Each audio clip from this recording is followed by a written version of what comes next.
비트코인 가격이 뭐 다시 2천만 원 밑으로 떨어졌을 때도 제가 그때도 큰 용단을 내려서 많이 샀었고, 아무튼 그렇게 DCA를 하다 보면, 그러니까 선순환을 해야 돼요. 선순환을 하다 보면 갑자기 뭐 현금이 생기잖아요, 운 좋게. 그러면 그 현금으로 비트코인을 아무 걱정 안 하고 살 수 있어요. 그때가 저점인지 고점인지 저는 몰랐어요. 근데 지나고 보니까 엄청 저점이었더라고요. 지금 이제 비트코인 거의 1억도 다 돼가는데 2천만 원에 제가 샀으면 그게 벌써 몇 배, 5배 수익이잖아요. 이렇게 되는 것 같아요.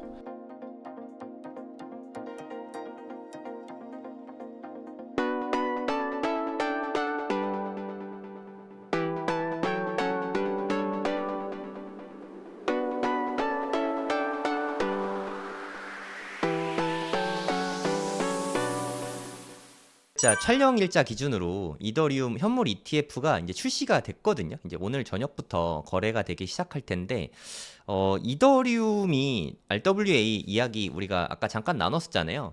제 개인적인 생각으로는 RWA에 가장 수혜받는 코인을 골라봐라 하면 전 이더리움을 생각하거든요. 비들도 이더리움 기반에서 이게 발행되고 했잖아요. 이더리움이 여러모로 좀 혜택을 많이 받는다, 이런 느낌이 저는 좀 있거든요. 그 지난 장에서는 지금은 뭐 RWA가 대세지만 지난 장에서는 뭐 아까 말씀하셨던 NFT라던가 디파이라던가 이런 게 좀 선풍적인 인기를 끌면서 돈을 많이 빨아들였던 기억이 있거든요. 이번 장에서는 어떤 좀 테마가 좀 형성되고 있는지, 그게 이더리움이 어떤 영향이 있는지 이 부분이 좀 궁금합니다. 제가 알고 있는 한 모든 암호화폐 시장의 트렌드가 탈 이더리움화로 귀결되고 있습니다. 안타까운 일이죠. 이더리움 가격이 그래서 많이 못 가고 있는 것도 있어요. 그러니까 비트코인이 가면 이더리움이 원래 가는데 왜 비트코인은 가는 만큼 이더리움이 못 가는지, 그거에 대한 여러 가지 이제 현재 이 업계 내에서 받아들여지는 어떤 뭐 이론은, 이더리움이 여러 가지 기술적인 한계가 일단 있다. 그게 첫 번째입니다. 가스비라고 하는 수수료가 너무 비싸다. 그리고 그게 트랜잭션이 많이 몰려서 컨제스션이 심해질 때 더 비싸진다. 그러면서도 속도가 엄청나게 빠른 것도 아니다. 그러니까 디파이라던가 이런 것들에서 단타를 치기 위해서는 굉장히 빠른 트랜잭션 속도가 중요한데, 이더리움의 어떤 블록 처리 속도라든가 이런 것들이 그 뒤에 나온 제3세대 블록체인들 대비해서는 또 그렇게 빠른 편도 아니다. 그러니까 단순히 퍼스트 무버 어드밴티지로서 많은 알트코인들이 그 위에 발행되어 있고 생태계가 존재한다, 디파이 생태계, NFT 생태계가 존재한다, 이게 이제 하나의 딱 하나 존재하는 장점이거든요. 그런 것들이 이제 많이 넘어갔죠. 사실 이게 제가 드리는 말씀이 전혀 새로운 말이 아니라 몇 년 전부터 있었던 얘기고, 그러면서 이제 솔라나라던가 아발란체라던가 새로 나오는 그런 블록체인들로 생태계가 조금씩 넘어가게 된 계기입니다. 그게. 그래서 솔라나 가격이 이번 사이클에 많이 오른 게 비트코인보다 상승률은 더 높죠. 솔라나가 이제 이더리움의 대체제로서 급부상했기 때문이에요. 솔라나는 어떤 블록체인이냐, 이더리움과 크게 다르지 않습니다. 합의 알고리즘은 달라요. 근데 결론적으로 비슷합니다. POS냐 POH냐 뭐 이거의 차이인데, 몇십 페이지에 달하는 백서를 아무리 읽어보셔도 아마 이해하기 어려우실 거예요. 근데 궁극적으로는 비슷하고요. 결국 할 수 있는 건 비슷하다는 거죠. 디파이를 거기 위해서 이제 스마트 컨트랙을 통해서 가동할 수 있고, 그 다음에 뭐 알트코인을 발행할 수 있고 이런 겁니다. 근데 솔라나는 이제 훨씬 더 빠르죠. 대신에 노드가 더 아무래도 대용량의 그 고사양 컴퓨터를 사용하는 노드들이 포진해 있기 때문에 이더리움보다도 더 빠른 블록 처리, 블록 생성 속도, 그 다음에 더 값싼 수수료가 가능한 거죠. 그래서 솔라나가 이제 이더리움의 왕좌를 위협하는 대체제로서 굉장히 급부상을 하고 있는 거고, 솔라나 기반의 이제 밈코인 같은 것들의 가격이 그래서 이제 급등락을 반복을 하는 겁니다. 요게 이제 아주 그 상승장이 찾아오기 전에 대표적으로 발생하는 일들이에요. 밈코인이 먼저 성행을 한다. 그 다음에 메인넷 코인이 가격이 급등을 한다. 이제 이런 식으로 이어지는 겁니다. 그래서 이제 이더리움의 또 왕좌를 위협하는 것들이 이제 계속 많은데, 레이어 제로라고 하는 기술이 있어요. 유명한 VC들이 투자를 해가지고 또 더 유명한데, 이 레이어 제로는 크로스 체인입니다. 그러니까 블록체인들을 여러 개를 다 한 플랫폼 위에서 쓸 수 있는, 예를 들어 지금 뭐 우리가 이더리움을 뭐 어떤 디파이를 위해서 쓴다. 근데 그 디파이가 트론으로 옮겨가요. 그러면 이제 트론 코인이 필요하잖아요. 그럼 이더리움을 트론으로 거래소나 아니면 덱스 같은 데서 스왑을 해야 되는데, 그런 게 이제 다 허들이지 않습니까? 수수료 발생하지, 한 단계 더 이제 귀찮음 발생하지, 이런 것들이 다 블록체인 어떤 생태계를 커가지 못하게 하는 문제점이다 해서 계속해서 옛날부터 이것도 있었던 일인데, 브릿지 또는 크로스 체인이라고 하는 기술들이 계속해서 나왔었습니다. 웜홀. 그래서 뭐 대표적인 게 코스모스 아톰이라던가 폴카닷이라던가 옛날에 우리나라에는 아이콘 루프라는 것도 있었죠. 이런 게 다 이제 그 브릿지 체인 또는 크로스 체인을 이제 표방했던 건데, 이 레이어 제로라고 하는 게 요즘은 또 핫합니다. 이거는 또 블록체인들 간의 호환을 지향하는 건 맞지만 또 아예 다른 기술이라고 해요. 그래서 말 그대로 레이어 제로입니다. 레이어 1 블록체인들의 밑에 근간에 있는 기술을 표방한다고 해서, 그래서 이것도 좀 핫한 것 같고, 그러니까 이런 게 다 뭘 뜻하는 거냐, 이더리움 하나로는 안 된다. 이 멀티체인 생태계를 위해서 하나의 통합된 어떤 인프라가 필요하다, 프로토콜이 필요하다, 이런 니즈가 있는 거죠. 거기에 이제 레이어 2까지 얘기가 됩니다. 이더리움은 너무 느리고 가스비가 비싸니까 이더리움 자체도 업그레이드가 돼야 된다 해서 레이어 2. 그래서 옛날부터 있었던 거지만 뭐 옵티미즘이라던가 뭐 롤업이라던가 이런 기술들이 계속 이제 얘기가 되는, 영지식 증명 롤업 이런 것들이 계속 논의가 되는 거죠. 결국 이더리움 자체로는 안 된다라는 인식이 크고요. 그래서 ETF가 지금 승인이 됐음에도 불구하고 일단 가격에는 큰 변동이 없는 겁니다. 왜냐하면 그렇게 깔려있는 악재들이 너무 많기 때문에 불확실성이죠. 그리고 증권성 이슈, 이더리움이 ETF가 출시돼서 증권성 이슈를 많이 벗었다고 생각하시는 분들이 많은데, 동시에 SEC는 또 메타마스크라고 하는 대표적인 이더리움 월렛을 기소를 했어요. 이 메타마스크에서 팔았던 스테이킹 상품 같은 것들이 미등록 증권이라고 기소를 한 거죠. 그리고 이더리움의 대표적인 이 스테이킹 서비스 중에 라이도 파이낸스라는 게 있는데요. 라이도 파이낸스에서 발행하는 이 리스테이킹 서비스, 즉 이더리움 스테이킹을 맡기면 제3의 코인이 나오고요. 그 제3의 코인도 스테이킹을 해서 또 제4의 코인이 나오는 게 리스테이킹입니다. 정말 위험하게 들리지 않나요? 네. 저는 그렇게 들리는. 근데 이 리스테이킹도 미등록 증권 판매다고 하면서 SEC가 공격을 했습니다. 이런 것들이 다 이더리움의 증권성이 아직 해결되지 않았다라는 거 보여주는 거기 때문에 또 가격이 안 오르는 거고요. 마지막으로 이더리움 ETF에는 스테이킹이 없습니다. 스테이킹 이자가 없습니다. 미국 ETF에는 그렇습니다. 그래서 미국 이더리움 ETF가 사실 현물 이더리움에 비해서 매력이 많이 떨어진 상태로 나온 거죠. 이것도 이미 다 알려진 사실이었습니다. 그래서 스테이킹 이자가 안 나오는 이더리움, 즉 ETF 형태의 이더리움, 과연 투자한다고 무슨 의미가 있느냐? 미래 수익이라고 하는, 미래 현금 흐름이라고 하는 게 없는 그냥 것일 뿐인데, 게다가 이더리움 비트코인처럼 뭐 디지털 골드라고 지금 평가받는 것도 아니기 때문에 그래서 더 인기가 없는 게 아닌가, 그렇게 생각이 듭니다. 그러면 ETF가 이제 승인이 됐고 미국 증시 자체의 유동성이 워낙에 풍부하잖아요. 네. 이 풍부한 유동성이 ETF 통해서 이더리움에 안 들어오진 않겠죠. 많이 들어오냐 조금 들어오냐 차이일 것 같은데, 비트코인에 대비해서 몇 % 정도 들어올 거라고 보고 계신지 궁금합니다. 맥스 30%, 낮으면은 20% 정도 될 것 같습니다. 홍콩 ETF 시장에 지금 현재 비트코인과 이더리움 둘 다 거래가 되고 있는데요. 홍콩 ETF 시장에서 이더리움은 한 20% 정도 됩니다. 비트코인 시가총액에. 그래서 미국도 비슷하게 생성되지 않을까, 시가총액의 비중이 그 정도로 이제 형성되지 않을까 생각이 들고요. 다만 미국은 아무래도 홍콩보다는 훨씬 더 유동성이 더 많고, 이더리움의 어떤 본진이라고 할 수 있죠. 글로벌 이더리움 시장의 본진, 그러니까 SEC가 맡고 있기 때문에 지금 그 본진이 제 역할을 못하는 것이지만, 큰 이더리움의 큰손 투자자들, 예를 들어 코인베이스 거래소라던가 또 개인 투자자들 중에서도 이제 이더리움에 명망 있는 그런 사람들, 제가 말씀드린 메타마스크 이런 곳들도 다 미국에 있고, 조 루빈이라고 하는 이더리움 공동 창업자도 미국 사람이고 캐나다 사람인가? 아무튼 그쪽에 근거지를 두고 있고, 이제 미국에서의 이더리움 ETF는 조금 더 시가총액이 많이 나올 수도 있습니다. 근데 그래도 30%.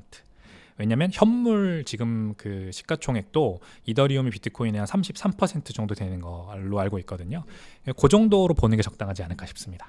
저도 이더리움이 좀 있는데 그 정도면 그래도 만족스러운 수준인 것 같긴 합니다. 한 20%에서 30% 정도면 나쁘진 않은 것 같아요. 워낙 증시자금 들어오는 게 양이 막대하다 보니까 올해 좀 암호화폐 쪽 시장의 특징을 보면 증시 통해서 ETF 자금으로 들어오는 거랑 거래소 통해서 들어오는 게 완전히 좀 분리가 딱 돼 있는 듯한 느낌이거든요. 그래서 요즘에 알트코인 자체가 힘이 좀 없잖아요. 그렇게 힘이 없다가 이더리움의 ETF가 그래도 공급이 되면 좀 숨통이 트이고 좀 가격 전망이 좀 좋아지지 않을까, 이런 건 어떻게 생각하세요? 저는 좀 비관적입니다. 이더리움의 스테이킹 기능, ETF에 일단 스테이킹 기능이 없다는 것부터가 오히려 이더리움 현물과 이더리움 ETF 간의 가격 괴리가 발생할 수 있는 여지가 주어진다 생각하는데, 결국 이더리움 현물 대비해서 ETF가 계속해서 언더퍼폼 할 수밖에 없다고 생각이 들거든요.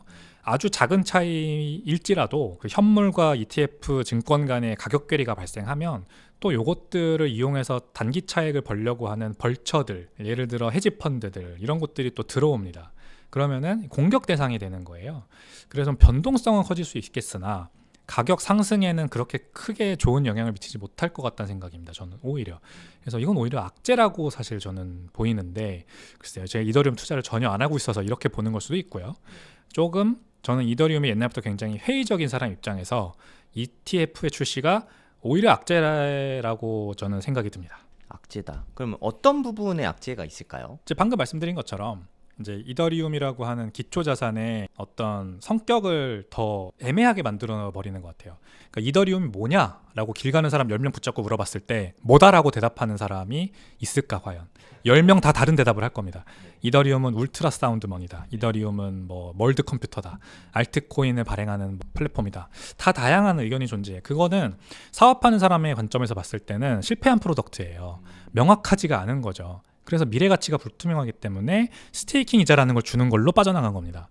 그 스테이킹 이자를 주기 때문에 미래 현금 흐름이 발생하고 가치가 매겨지는 거예요. 근데 ETF는 그게 없단 말이죠. ETF는 그게 없어요. 앞으로 언제 이더리움 ETF는 그게 없단 말이죠. 그러면은 이 이더리움 ETF는 언더퍼폼 할 수밖에 없어요. 가격 괴리가 발생해요. 현물 대비해서. 그러면은 현물과 이 ETF 간의 차익 거래를 하려는 세력이 들어올 수 있다는 거죠.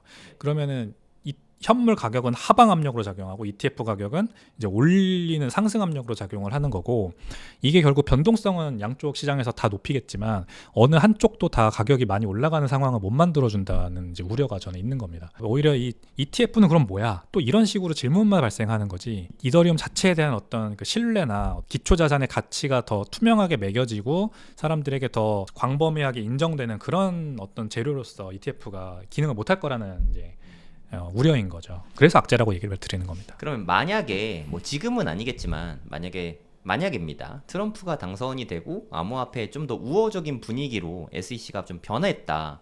그래서 이더리움의 스테이킹도 이제 허용을 한다.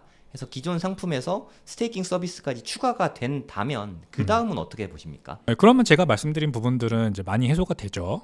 그래서 본격적으로 이더리움 ETF의 또 기관 자금이 저희가 비트코인 ETF를 얘기할 때 얘기했던 그런 장기 투자 안목을 가지고 들어오는 기관 자금이 이제 본격적으로 들어올 수도 있겠죠. 근데 그렇다고 하더라도 이더리움 자체에 대한 어떤 펀더멘탈, 즉 이거를 정말 이더리움을 그 이더리움 쪽 진영에 계신 분들이 말씀하시는 것처럼 월드 컴퓨터라고 과연 월가가 받아들일 거냐는 거죠. 구글의 웹3 버전이다 라고 보길 바라는 거예요. 그러면서 또 한편으로는 월드 울트라 사운드 머니다. 비트코인을 능가하는 디플레이션 자산이다. 이렇게 해석하길 바라는 거죠. 근데 월가의 그 똑똑하고 날고기는 양반들이 이더리움이라는 딱 자산을 봤을 때 과연 그렇게 속단을 하겠냐? 저는 아니라고 생각합니다. 저만 해도 그렇게 보고 있지 않기 때문에. 그래서 ETF가 명확하게 이제 현물과 동일한 특성을 가지는 거는 이 불확실성을 걷어내는 데는 일조하겠으나, 그렇다 그래서 그 기초자산의 매력을 부각시키진 않는다. 기초자산의 매력은 여전히 매력이라고 하기에는 좀 그렇고, 기초자산이 가지고 있는 불확실성은 여전히 크다. 이게 이제 문제라고 생각을 합니다. 그러면 아까 이더리움은 아무리 전문가라고 해도 한마디로 딱 정의 내리기가 매우 어렵다 이런 말씀을 하셨잖아요. 갑자기 궁금해졌는데, 그러면 이사님께서는 만약에 비트코인을 한마디로 정의 내려봐라 하면 뭐라고 하시겠어요? 탈중앙화된 P2P 서버 기반의 가치 전달 네트워크. 한번 조금 더 줄이면 어떻게 될까요? 탈중앙화된 가치 전달 네트워크라고 가치 하겠습니다. 전달을 더 중요하게 생각하시네요. 그렇죠. 저장보다. 저장이다. 가치 저장은 화폐 3단계 이론에 있어서 첫 번째 단계입니다. 그래서 궁극적으로는 가치 전달 네트워크로 가는 거죠. 근데 그 전 단계에서 일단 가치 저장 수단으로서 이 자산이 인정을 받아야, 그래야 이제 그 다음에 그걸 가지고 사람들이 물물 교환을 하기 때문에, 그래서 가치 저장 수단이 되고 가치 전달의 수단이 되고, 그 다음에 이제 회계에서 가치의 표시를 하는 그런 역할을 하게 되는 거거든요. 그게 3단계 이론입니다. 화폐의 3단계 이론. 그래서 가치 전달 네트워크가 궁극적으로 지향해야 될 부분이기 때문에 이제 저는 가치 전달 네트워크라고 정의를 하는 거죠. 그러면 비트코인과 이더리움의 가장 큰 차이는 어디에 있다고 생각을 하시는 건가요? 비트코인은 굉장히 보수적으로 네트워크 업그레이드가 이루어집니다. 지금까지 한 두세 번 정도밖에 없었죠. 크게 2번 있었고요.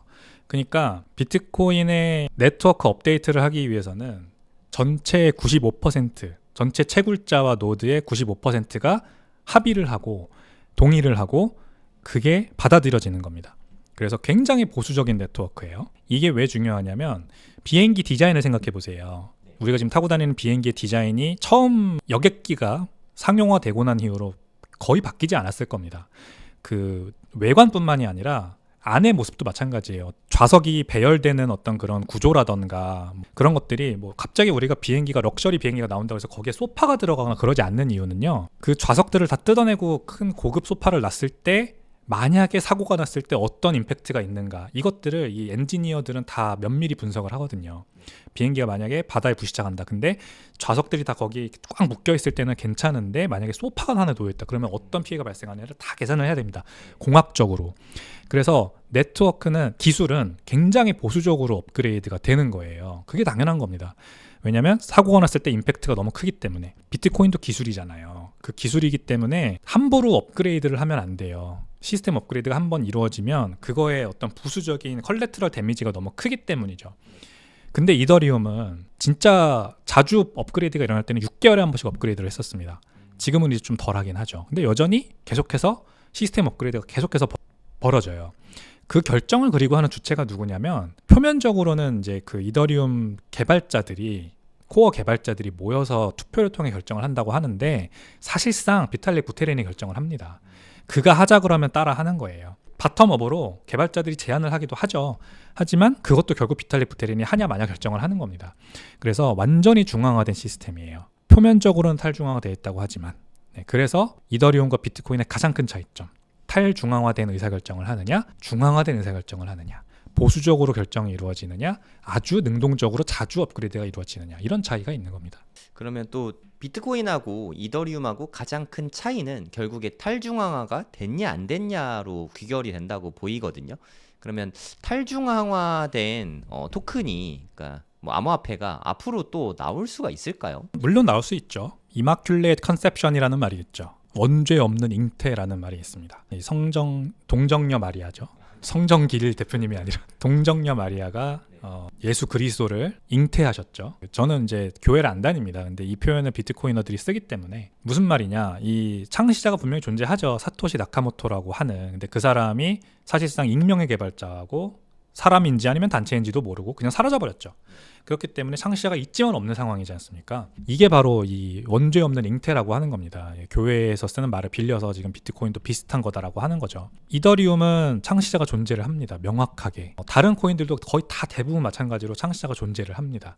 근데 아주 간혹 가다가 보면 창시자가 있는데 그냥 그걸 버리고 떠난 것들도 있어요. 도지코인 보유량 하나도 없는 약간 이런 거죠. 그렇죠. 대표적인 게 도지코인입니다. 도지코인의 창업자, 창시자 둘이 있는데 그 네. 둘은 아주 적은 돈만 벌고 자신의 도지코인을 다 팔고 떠난 사람들이에요. 아마 되게 유명한 일화입니다. 그 창시자 중에 한 명은 도지코인을 지금 가치로 따지면 몇십조 원어치를 들고 있었는데 초기에 혼다 시빅 자동차 한 대를 사기 위해서 다 팔고 그 차를 사고 이주를 했다고 해요. 캘리포니아로 이주를 했다고 합니다. 그러면서 차를 산 거래요.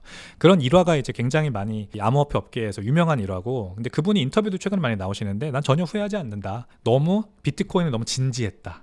비트코인 너무 진지해서 난 그 진지함이 싫어서 도지코인을 만든 것일 뿐이고 그게 그렇게 가격이 많이 올라갈 거라고는 전혀 생각하지 않았고 내가 필요에 의해서 그걸 다 팔고 내가 원하는 자동차를 그때 사서 캘리포니아에 취직도 하고 했기 때문에 난 너무 만족하고 좋다. 그런 얘기를 합니다. 그러니까 이런 어떤 그때 이제 밈이라는 얘기가 유행을 한 거예요. 도대체 밈 코인은 뭐냐? 그런 정신인 거죠. 내가 어떤 특별한 목적이 없는데 그냥 그것도 목적이라고 할 수 있죠. 비트코인의 진지함이 싫었어요. 난 그래서 좀 웃겼으면 좋겠어서 강아지 얼굴 쓴 거예요. 그런 것들이 또 나올 수 있다는 거죠. 누군가가 장난으로 시작했지만 일론 머스크 같은 어떤 셀럽이 갑자기 샤라웃을 해주면서 가치가 급격하게 오르는 일이 또 발생할 수 있지 않습니까? 제2, 제3의 도지코인이 또 나올 수 있다. 뭐 이거는 충분히 가능하다고 생각을 합니다. 그러니까 일단 발행자가 물량을 안 들고 있는 게 이노센트한 게 좀 중요하겠네요. 맞습니다. 왜냐하면 사람들은 인간이기 때문에 누구나 위선의 문제에 놓이게 됩니다. 내가 약속을 하죠. 어떤 약속을 합니다. 이 코인을 발행할 때 투자자들 대상으로 나는 이렇게 할 거예요. 3년만 이렇게 창시자로서 CEO로서 역할을 하다가 3년 후에는 내 코인들 가지고 있는 거 다 넘기고 투자자들에게 환원하고 떠나겠다라고 약속을 하지만 그 약속을 지키지 못하는 경우가 거의 대부분이고 그게 사람들이 다 위선의 문제에 놓이기 때문입니다. 스타트업도 똑같아요. 스타트업도 처음에 공동 창업자들끼리 지분 나눠가지고 시작할 때는 누구나 다 열심히 일하고 서로 다 돕고 욕심 안 부리고 하죠. 근데 본격적인 문제는 언제 발생하냐? 돈을 벌고 나서부터 발생을 합니다. 이제 투자를 한번 받고 회사가 좀 이제 곳간이 빵빵해지고 나면은 내가 가진 지분이 저 사람보다 1% 낮은 게 갑자기 아쉽고 게다가 나는 이렇게 뼈 빠지게 야근하면서 열심히 일하는데 나보다 지분도 적은 쟤는 뭐 판판이 노는 것 같고 이제 이러면은 불만이 생기는 거거든요. 그게 위선의 문제입니다. 사람들이 다 그래서 누구나 불완전한 존재고 그렇기 때문에 약속을 그렇게 잘 이행하지 않아요. 그리고 스마트 컨트랙을 하는 것도 뭐 이렇게 할 수 있지 않습니까? 내가 스마트 컨트랙을 만들어서 내가 가지고 있는 코인을 3년 후에 다 자동으로 소각시켜버리는 그런 스마트 컨트랙을 만들어서 걸어놨어요. 그러면은 문제 없지 않을까라고 생각하지만 그 스마트 컨트랙트 코드도 아주 쉽게 다 변경할 수 있습니다. 탈중앙화가 되어 있지 않다면 비트코인처럼 코드 자체도 코드에 코드 푸시라고 하는 거죠. 결국 그 깃허브에다 코드 푸시를 날리고 코드를 변경할 수 있는 권한도 탈중앙 분산시켜 놓고 그걸 할 수 있는 사람들을 이제 권한을 아주 진짜 검증된 사람들한테만 주고 그렇게 만들어 놓지 않는 이상은 결국 또 창시자 맘대로 바꿀 수가 있기 때문에 그 문제 해결되지 않는 거죠. 네, 아주 흥미진진합니다. 그럼 말이 나왔으니까 말인데 이거 끊이지 않는 논쟁인 것 같은데 사토시가 갖고 있는 지갑이 비트코인이 제가 알기로 한 100만 개 정도가 묶여 있는 걸로 알고 있거든요. 만약에 그 중에 100개든 10,000개든 이렇게 움직이기 시작하면 이게 제가 생각했을 때 최고 악재라고 생각하거든요. 만약에 그런 뭐 발생할 가능성이 높진 않겠지만 그런 일이 발생하면 우리는 비트코인 다 팔고 떠나야 될까요? 어떻게 해야 될까요? 그때는? 말씀하신 대로 최고 악재 중에 하나인 거는 맞는 것 같습니다. 왜냐하면 비트코인이 원죄 없는 잉태를 했다라고 하는 그 증거가 거기 있는 건데 그 100만 개가 안 움직여야 하는 건데 이제 움직인다는 거는 갑자기 신계에서 인간계로 떨어진 느낌이에요. 비트코인도 이거 사람이 만든 거구나. 결국 이제 욕심을 부리는구나라는 완전히 인간계로 추락해버리는 거죠. 그렇기 때문에 좋지 않아요. 근데 조금 희망회로를 돌려보겠습니다. 저는 비트코인 맥시니까. 그래서 희망회를 돌려보면 비트코인은 주어진 겁니다. 비트코인의 창시자인 사토시 나카모토가 아직도 가지고 있는 게 아니라 우리한테 주어졌어요. 주인이 우리예요. 그게 비트코인의 특징이거든요. 그러면 사토시가 나타나서 100만 개를 뭐 팔던 아니면 뭐 이동을 시킨다. 그러면은 이제 하드포크가 일어날 거라고 저는 생각을 합니다. 일단 대화를 하겠죠. 현재 커뮤니티 구성원들과 이 돌아온 사토시 나카모토가 대화를 할 겁니다. 그래서 너는 도대체 왜 갑자기 나타나서 비트코인을 옮기는 거냐, 그 진위를 밝혀라. 근데 그 목적이 타당하지 않다면 이제 그 사토시 나카모토의 100만 개 지갑이 들어있는 그 비트코인과 현재 커뮤니티 구성원들 간에 이견이 발생한 거잖아요. 그러면 하드포크가 일어나는 겁니다. 하드포크는 비트코인의 역사에서 100번도 넘게 있었던 일입니다. 그 중에서 이제 2-3건 정도의 우리가 알고 있는 케이스들이 있죠. 비트코인 캐시라던가 비트코인 골드라던가 이런 것들인데 결국 그 당시 하드포크를 이끈 인물들이 있었잖아요. 이번에는 하드포크를 이끈 인물이 아니라 하드포크를 당하는 인물이 생기는 겁니다. 사토시 나카모토라고 하는. 굉장히 메이저 이벤트이기 때문에 어떤 식으로 끝나게 될지는 확실히 저도 모르겠습니다만 블록 사이즈 워라는 게 있었어요. 2017년에 18년에 그때 빅블로커들에 대항해서 기업들로 이루어진 빅블로커들, 블록 용량을 키우자고 주장했던 빅블로커들의 그 연합 세력에 대항해서 개별 노드들, 즉 스몰 블로커들이 이겼거든요. 비트코인의 주인이 완전히 탈중앙화된 개인이라는 게 그때 한번 증명이 됐어요. 그러니까 이 빅블로커 마치 사토시 나카모토가 돌아와서 내가 가진 비트코인 이제 다 팔겠어. 그래서 비트코인을 완전히 인간계로 추락시켜버리겠어 라고 하는 게 나타나면 하드포크가 일어나서 현재 커뮤니티 구성원들의 비트코인이 살아남아 계속 이제 운영되지 않을까라고 하는 그런 좀 희망회로로 돌려봅니다. 그러면 그런 일을 사전에 예방하기 위해서 애초에 그냥 미리 사토시가 나타날지 모르니까 미리 하드포크를 해서 그 사토시 물량을 배제하는 방법은 없을까요? 예방 차원에서? 아니요. 그런 거는 존재하지 않습니다. 그건 불가능할까요? 네. 그 사태를 예견하고 미리 하자고 하는 것도 결국 누군가의 주장이잖아요. 그 누군가의 인센티브에 의해서 작용을 하는 겁니다. 그런 주장은 비트코인 커뮤니티 내에서도 많이 있었으나 한 번도 받아들여지지 않았어요. 왜냐하면 의미가 없는 행동이기 때문이죠. 사토시가 돌아올 거라는 걸 가정하는 건데 반대로 안 돌아올 것도 가정을 해야 되기 때문에 그걸 속단할 수가 없어요. 그러면은 그 밀어붙이는 사람은 왜 그렇게 하느냐? 다 본인의 인센티브 때문에 하는 거죠. 그 개인의 인센티브는 전체를 대변하지 않습니다. 그래서 받아들여지지 않는 겁니다. 커뮤니티에서. 그러니까 사토시 물량 자체를 우리가 해결하고 넘어가자라고 하는 거는 이미 저기 쓰레기통에 파묻힌 옛날 의견이 됐고요. 실제로 돌아오면은 그때 어떻게든 이제 커뮤니티가 대응을 할 수 있느냐 그 문제지.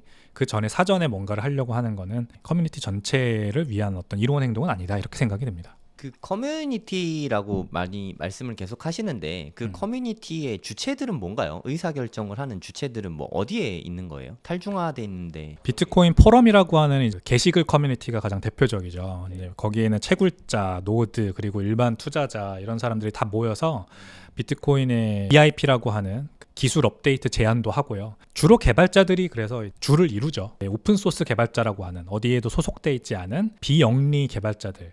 전 세계에는 코드를 다룰 수 있는 그런 개발 능력이 있는 개인들이 아주 많습니다. 이 사람들이 비트코인의 어떤 이토스에 공감을 하고 있는 거죠. 그래서 내가 거기에 기여를 하는 겁니다. 재능 기부를 하는 겁니다. 그런 사람들이 일단 모여 있고요. 거기에 이제 채굴자들이나 아니면 노드들도 다 들어와서 같이 대화를 나누죠. 그래서 그 커뮤니티는 지금은 비트코인 포럼이라고 하는 게시글 커뮤니티 하나에만 국한된 게 아니라 여러 커뮤니티들이 있습니다. 이제 그 커뮤니티에서 컨센서스가 형성이 되는 겁니다. 이런 BIP 제안이 있는데 비트코인 임프루브먼트 프로포절입니다. BIP라는 거는 비트코인을 이렇게 개선하자고 하는 모 개발자의 제안이 있는데 이걸 우리가 어떻게 할까 논의를 하자 해서 계속 논의가 되고요. 그게 한 2년, 3년 이렇게 논의가 됩니다. 그래서 그 결과 대다수의 커뮤니티 구성원들이 받아들이면 동의를 하는 걸로 보여지면 이제 제안을 올리는 거죠. 노드들이 업그레이드를 하는 걸로 먼저 시작을 합니다. 노드의 프로그램들을 개발자들이 업그레이드를 해줍니다. 그럼 노드들이 받아들이고 채굴자들이 그 의견을 받아들이면은 자기가 쌓는 생성하는 블록에다가 지지한다라고 하는 사인을 남겨서 지지를 표명을 합니다. 그렇게 95%의 채굴자가 지지 서명을 하면 그러면은 받아들여지는 겁니다. 아, 95%나요? 되게 네. 높네요. 중다수결도 아니고 막 고중다수결이라고 해야 될까요? 네, 그렇게 업그레이드가 진행되는 겁니다. 우리가 흔히 쓰는 암호 문구 니모닉이라고 하잖아요. 그것도 BIP 3구인가? 거기 통해서 나온 걸로 알고 있거든요. 그렇죠. 네. BIP 3구를 누군가가 제안을 해서 그게 받아들여진 겁니다. 전체 커뮤니티. 굉장히 스마트한 BIP라고 생각을 합니다. 아, 되게 재밌네요. 일단 그리고 제가 알기로 이사님은 요즘에도 꾸준히 비트코인을 매수만 하는 걸로 제가 알고 있거든요. 매도는 하지 않고 계속 모으기만 하는 걸로 알고 있는데 맞나요? 네, 요즘도 그러고 있죠.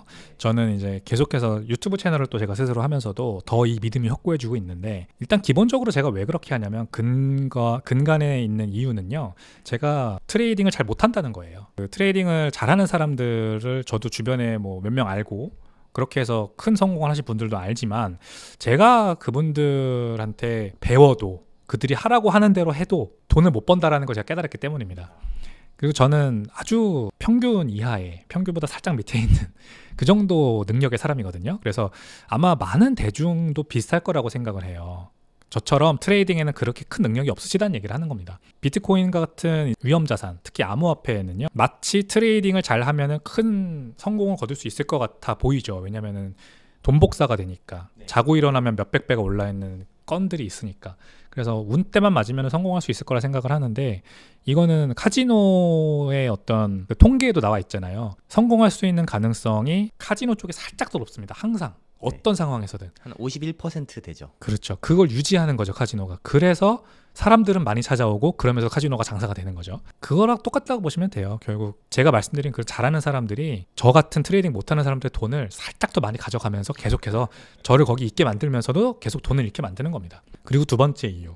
역사를 봐도 다우존스 산업지수의 평균 수익률이라는 게 있잖아요. 그 다우존스 산업지수가 25,000% 올라갈 동안 95%의 기간이 고점 대비 5% 밑에서 거래가 되고 있었다는 게 저한테는 되게 충격이었어요. 그래서 내가 사자마자 가격이 떨어지는 이유가 이해가 되더라고요. 뭐 어떤 주식을 사던 뭐 코인을 사던 다 마찬가지인데 그러면은 나머지 기간에만 가격이 많이 올랐다는 거를 말하는 거잖아요. 또 바꿔 말하면. 그러니까 그 성 대표님이 자주 얘기하시는 사이클 동안 비트코인 그 4년 사이클 동안 가격이 오르는 날은 실제로 며칠 안 된다. 이 말도 결국 그거랑 같은 의미인 거예요. 이거는 그러니까 역사가 증명을 해주는 것 같아요. 저도 그래서 그러면 가지고 있어야 돈을 버는 건데 더 좋은 거는 그런 거죠. 가격이 올랐을 때 팔고 내가 많이 떨어졌다고 분명히 생각이 들 때 사고 그런 식으로 고점에 팔고 저점에 사면은 더 수익을 극대화할 수 있잖아요. 네. 요것도 해봤죠 다. 근데 잘 안 되더라고요. 왜냐하면 사람의 이 마인드라는 게 올라갈 때는 계속 올라갈 것 같아요. 내가 팔면은 또 올라가지 않을까? 욕심이 부려지는 거죠. 그래서 못 팔고 계속 버티다가 이제 떨어지면 그때서야 조금 익절을 하게 되더라고요. 그리고 또 많이 떨어질 때는 못 사요. 이제 많이 떨어졌으니까 나는 충분히 저점이라 생각하고 살 수 있어. 다들 그렇게 판단하시죠? 안 됩니다. 왜냐하면 사람이 선순환을 하고 있는 게 중요한데 즉 가격이 많이 떨어지잖아요. 그러면은 없던 문제들이 막 터지기 시작해요. 갑자기 내가 어디가 아프기 시작해서 병원비가 발생을 한다거나 갑자기 뭐 동생이 뭐 사고가 나서 내가 거기를 뭐 좀 돈을 줘야 된다거나 막 이런 일들이 발생하기 시작합니다. 그리고 직장에서도 갑자기 상사가 너무 꼴보기 싫어지기 시작하는 거죠. 네. 그래서 그리고 내가 원래 생각이 없던 현금이 생기면 왠지 사야 될 집이 생기고 맞아요. 바꿔야 될 차가 생기고 맞습니다. 그래서 내가 저 상사를 한 대 치고 차라리 때려칠까라는 그런 것들이 다 없어야지. 그런 것들이 다 없어야 돼요. 그래야 그 저점이 왔을 때 내가 살 수가 있거든요. 근데 대부분의 사람들이 그렇게 못 살죠. 그래서 선순환을 하는 게 되게 중요하다고 저는 생각을 합니다. 그럼 선순환을 하려면 그냥 마음 편하게 계속해서 욕심 부리지 말고 돈 생길 때마다 사고 그리고 필요한 일이 있을 때만 파는 게 제일 좋다라고 저는 결정을 내린 거죠. 그게 이제 한 2021년부터 제가 그렇게 하고 있는 이유입니다. 그러니까 되게 좋은 말씀을 하셨는데 그 시중에 나온 뭐 트레이딩 이론들이 정말 너무 많잖아요. 근데 타당한 것도 너무 많고 그대로 하면은 아 이렇게 하면 진짜 잃는 것보다 벌 훨씬 크겠는데 이론적으로는 완벽해도 우리는 전문 트레이더가 아니라는 거죠. 사실 그대로 하면 완벽하지만 내가 그대로 할 수 있느냐는 별개의 문제라는 거죠. 뭐 예를 들어서 우리 뭐 학창 시절에 공부할 때 교과서를 중심으로 예습 복습을 10번씩 철저하게 하면 누구나 다 서울대 가고 좋은 학교 가잖아요. 그렇죠. 근데 그건 누구나 다 알지만 그걸 실천으로 옮기기는 너무 어렵잖아요. 트레이딩도 저는 마찬가지라고 생각하거든요. 그렇죠. 아무리 좋은 트레이딩 방법을 내가 알고 있다고 해서 실천하는 건 완전 별개의 영역인 것 같아요. 맞습니다. 그런 차원에서는 그냥 이사님처럼 바이 앤 홀드하고 그냥 DCA 하면서 꾸준히 가져가는 게 우리 같은 사람들이 투자하기 가장 쉬운 방법이 아닌가 이런 생각이 좀 듭니다. 맞습니다. 그 저는 뭐 긴 기간은 아닙니다만 2021년부터 그렇게 했다 말씀드렸으니까 근데 굉장히 수익률이 좋습니다. 정확히 제가 몇 개를 가지고 있다 뭐 이런 거는 와이프가 얘기하지 말라 그래가지고 공개할 수 없습니다만 수익률은 굉장히 좋고요. 그리고 작년 초였죠. 비트코인 가격이 뭐 다시 2천만 원 밑으로 떨어졌을 때도 제가 그때도 큰 용단을 내려서 많이 샀었고 아무튼 그렇게 DCA를 하다 보면 그러니까 선순환을 해야 돼요. 선순환을 하다 보면 갑자기 뭐 현금이 생기잖아요. 운 좋게. 그러면 그 현금으로 비트코인을 아무 걱정 안 하고 살 수 있어요. 그때가 저점인지 고점인지 저는 몰랐어요. 근데 지나고 보니까 엄청 저점이었더라고요. 지금 이제 비트코인 거의 1억도 다 돼가는데 2천만 원에 제가 샀으면은 그게 벌써 몇 배, 5배 수익이잖아요. 이렇게 되는 것 같아요. 요즘에도 사고 계십니까? 네, 요즘도 뭐 저도 월급을 받으니까 월급 받으면은 항상 반 뚝 잘라서 비트코인도 사고 또 이렇게 유튜브 채널 출연하고 하면서 조금씩 현금 흐름이 생기면은 그런 것들도 모았다가 타이밍 안 찝니다. 그냥 적당히 모았다 싶으면은 그걸로 또 비트코인 사고 이렇게 하고 있습니다. 그러면 그게 이제 항상 버블은 끼게 마련이잖아요. 네. 내가 너무 버블인 것 같은데 라는 생각이 들었을 때도 그렇게 DCA를 계속 하실 건가요? 그때는 좀 조심을 하는 것 같습니다. 그때는 그래도- 그냥 현금으로 좀 갖고 있다가 네. 좀 이게 차분해지면 사자 이런 전략을 쓰나요? 네, 정말 버블이라고 생각할 때는 저도 좀 손이 안 나가죠. 너무 비싼데. 그게 인간 지표가 가장 큰데 진짜 많은 제가 이제 경험을 그래도 한 3사이클 정도 겪으면서 많은 경험을 했습니다만 사람들이 정말 다 이성을 잃고 이제 안 좋은 얘기를 안 할 때가 와요. 어떤 방송에 나가도 어떤 미디어 그 뉴스 기사를 봐도 비트코인에 대한 악담이나 나쁜 얘기가 이제 안 나오고 진짜 좋은 얘기만 나올 때가 있거든요. 그럴 때를 저는 좀 제일 조심합니다. 그게 가격이 얼마인지는 떠나서. 예를 들면 지난 장에서 한 8천만 원 넘고 막 이랬었는데 1억 갈 거야, 2억 갈 거야 막 이런 말만 있다는 얘기죠. 그렇죠. 그때 다 그랬어요, 진짜. 이제 1억 갈 일만 남았다. 그리고 그거에 불을 지핀 대표적인 사람이 플랜 B입니다. 플랜 B가 4달 연속일 거예요. 그 월말 가격을 맞췄거든요. 그래서 완전 자리 깔았다고 하면서 막 스타덤에 올랐었어요. 그래서 이제 그 다음에 두 번만 더 맞히면은 2021년 말에 1억을 돌파하는 거였는데 그 마지막 두 번을 못 맞히는 바람에 이제 꺾여서 내려간 거거든요. 그 다음부터 완전 조용해졌잖아요. 플레이. 맞습니다. 요즘에 다시 좀 뜨고 있지만 맞아요. 완전 조용해졌잖아요. 그 스타트 플로 모델인가요? 네, 맞습니다. 그게 그땐 그랬지 하는 거 같아요. 그런 일은 비일비재하게 발생합니다. 그래서 조심해야 됩니다. 우리가 너무 이성적으로 너무 사람들이 다 허황과 희망과 어떤 좋은 얘기만 할 때, 유포리아만 가득할 때를 제일 조심해야 된다고 생각을 합니다. 근데 그렇게 말씀하신 그런 타이밍이 오면 조금 솔직히 인간이니까 만약에 10개가 한두 개만 팔까? 이런 생각이 안 드세요? 아니요. 저는 그런 생각을 한 번도 해본 적이 없어요. 익절을 하자, 현금화를 해서 수익을 내자, 이런 얘기잖아요. 그게 이제 저희 와이프도 그렇고 뭐 제 주변에 계신 많은 지인분들도 그렇고 다 그렇게 하라고 저한테 항상 하셨거든요. 그때마다 제가 엄청 극구 제가 무조건 반대. 저는 절대 안 된다. 이거 팔면은 진짜 안 된다라고 제가 계속해서 주장을 했었고 결과적으로는 그게 다 맞았어요. 근데 그게 저는 비트코인만 해당하는 거지 모든 자산이 그렇지는 않더라고요. 이제 2021년, 2022년으로 이제 갈 때 주식 시장도 화랑이었고 코인 시장도 화랑이었을 때 비트코인도 샀고 뭐 국내 주식도 샀고 해외 주식도 샀고 합니다만 저도 이제 다양한 자산에 투자를 합니다. 코인만 알트코인 투자 안 하는 거예요. 제 나름대로 이제 좋다고 생각하는 주식들을 많이 샀지만 그때 사서 아직도 물려있는 주식들도 있고요. 특히 국내 주식들 중에 그런 것들이 좀 많고요. 그때 좀 저도 잘못 판단했죠. 뭐 우리나라에서도 그랬지만 우리나라에서도 NFT, 메타버스 이런 테마가 굉장히 핫했고 그게 주식시장에 있는 기업들도 그런 것들을 많이 테마를 등에 업고 가격이 많이 올랐었거든요. 근데 제가 그쪽에도 좀 약간 투자했고 그랬었어요. 제가 업계에 있다 보니까 이 정도면 굉장히 좋은 펀더멘탈인데 하면서 근데 그런 것들이 여전히 물려있고 합니다. 그런 것들은 고점이라고 판단할 때 팔았던 게 더 나았죠. 진짜 단타를 쳤어야만 했던 것들이었어요. 근데 비트코인처럼 장투를 괜히 이제 잘못 판단한 거고 근데 비트코인으로 한정해서 말씀드리면 그런 고점이라고 하더라도 고점이라고 판단되는 순간이라 하더라도 절대 팔고 싶은 생각이 들지 않습니다. 비트코인을 살 때마다 저는 이게 100배 갈 거라고 생각하고 사거든요. 10,000원어치 비트코인을 산다. 그러면은 100만 원이 될 거라고 생각하고 삽니다. 그렇기 때문에 아무리 가격이 지금 많이 올라도 100만 원이 안 됐으니까 만 원이 100만 원이 아직 안 됐으니까 안 파는 게 차라리 이득이다. 이렇게 생각합니다. 그 말씀이 되게 타당성이 있는 게 백훈종 이사님은 한 30년 가져간다고 치면 30년 후에는 충분히 100억 갈만 하잖아요. 사실 100억짜리를 지금 1억에 사는 거다 이런 마음으로 좀 투자를 하고 계신 것 같아요. 그렇죠. 부동산 사는 거랑 같은 마인드입니다. 제가 부동산을 뭐 많이 매매를 해보진 못했습니다만 아깝잖아요. 제가 어떤 특정한 목적이 있지 않은데 이 좋은 금싸라기 땅에 있는 건물이나 뭐 제가 있진 않지만 있다고 하면 그런 것들을 가격 많이 올랐다 그래서 홀랑 팔아버리는 것도 상당히 고민을 해야 될 부분 아닐까요? 그런 거랑 비슷하다고 생각하시면 돼요. 제가 어떻게 모은 이 귀중한 비트코인인데 이거를 가격이 올랐다고 그렇다고 해서 이게 완전히 뭐 개런티 되는 것도 아니고 지금의 고점인지 아닌지는 사실 내가 판단하는 건데 내가 그렇게 믿음이 없는 상태에서는 잘 팔고 싶지가 않죠. 그래서 역시 비트 맥시답습니다. 네, 멋집니다. 네, 감사합니다.